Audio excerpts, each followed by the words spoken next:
भाई रे कहियो की दिल के बात क्रिया खा के छोड़ल कैसे आथ भाई रे कहियो की दिल के बात क्रिया खा के छोड़ल कैसा तलाज भेलै ने ओकरा मुहबाल कहि होई रे दिवाली है दिल दिल कहि होई रे तलाज भेलै ने ओकरा मुहबाल कहि होई रे दिवाली है दिल दिल कहि होई रे दिवाली है दिल दिवाली है दिल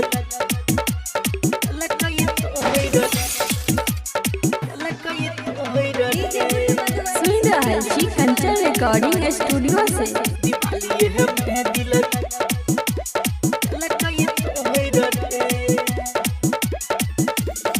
सोचने रही है बेरा गिफ्ट देबै हम कीन के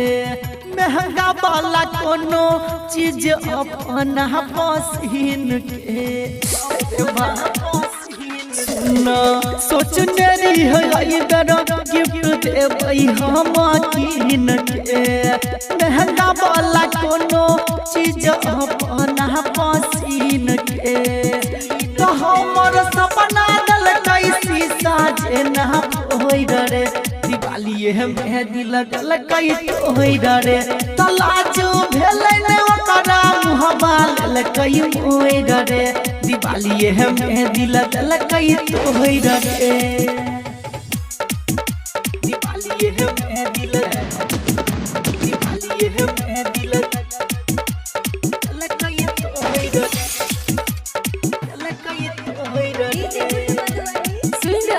कंचन रिकॉर्डिंग स्टूडियो से